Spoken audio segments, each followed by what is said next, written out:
Welcome to this Fabricville tutorial. Today we are going to speak about bias binding. It's a narrow strip of fabric cut on the bias, which is at 45-degree angle from the grain line, so it's slightly stretchy.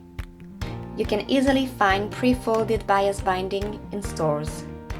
Today we are going to see two ways to sew it.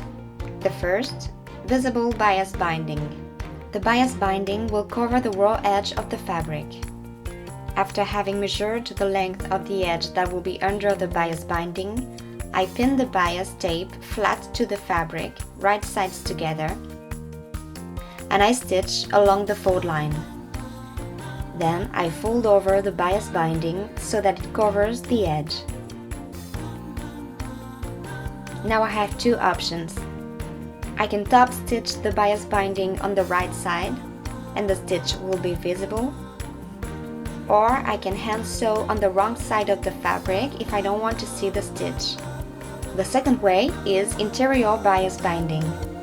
Bias binding can also finish the edge of a garment without being visible on the right side. To do this, I first press the bias folded in two.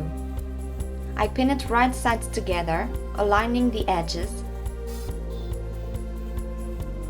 and I stitch. I trim the seam allowances and I fold over the bias tape to the wrong side. I can sew it either by top stitching it on the right side at 1 cm from the edge, or I can hand sew it. That's it for these two ways to sew bias binding. Thanks for watching.